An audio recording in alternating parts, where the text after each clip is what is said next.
You know, like, I know you for a long time, Frank, and you always say stuff like, you always make analogies like, what's the easiest way to get something done, the most intelligent way possible? Because you're known as a very powerful, strong guy. What I think the side of you that people don't get is how much of a brainiac you are as well when it comes to fighting, which I actually think is your biggest asset. It's not even the fact you're exceptionally gifted and like, you know, powerful, is the fact that you're always looking at like, what's the easiest way to solve this problem, which is my definition of technique. My definition of technique is anything that minimizes effort, maximizes outcome. Yep. Right? Talk a little bit about that and like how did that mindset develop over time, and because you are very tactical and strategical when you plan a fight and when you prepare in general. Well, I just looked at it this way. Everybody likes to tout that, you know, the humans were the top of the food chain. You know, we're the number one animal in the kingdom, most dangerous. You know, every time like people make those things like, oh, the most dangerous animal, it's just human. And if you look at us, we're hairless, we're clawless, we're toothless. We're not very intimidating. You know? You lock me in a cage with a chimpanzee, and he's gonna own me. You know what I mean? But then I'm like, well, how come the chimp's in the cage? Why is it that I'm able to, you know, our humans were able to put tigers and lions and bears and imprison all those? It's like, well, it's because of our brain. Our ability to use tactics and strategy and to hack things and to find the easiest route to accomplish the most. So that's why, like, really early on in my life, I'm like, all right, I am physically stronger and faster than most people, but I'm still not on a scale of other animals. Really, that's not that impressive. If all I ever do is work my biceps, it's like, well, they're still never going to be that impressive. A human at peak performance is still not really that impressive of an animal. Yeah. But a human who knows how to use leverage and mindset and strategy and tactics, well, now we are the top of everything. You know, like, so that's why I've always influenced and tried to driven that more. It was a story my dad one time told me, because my dad's huge into Zen, so I like a lot of the philosophy. It was about these two samurais, right? And they're like, hey, you know what, you go west, I'll go east, and you know, and we'll come back here in 20 years.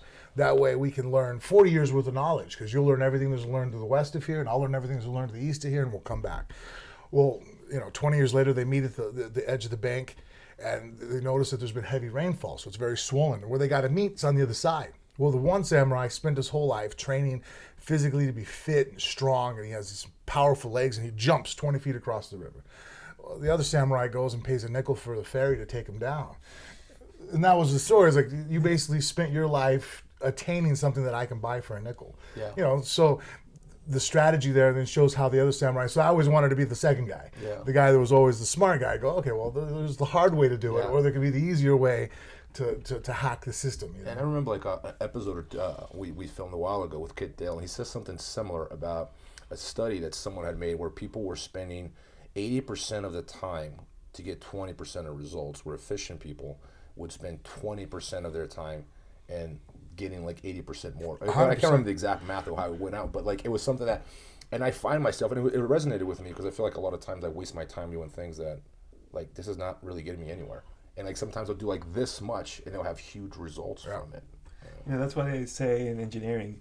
If you want to solve a difficult problem, give it to a lazy guy, because a lazy person is going to find the easiest way to do it.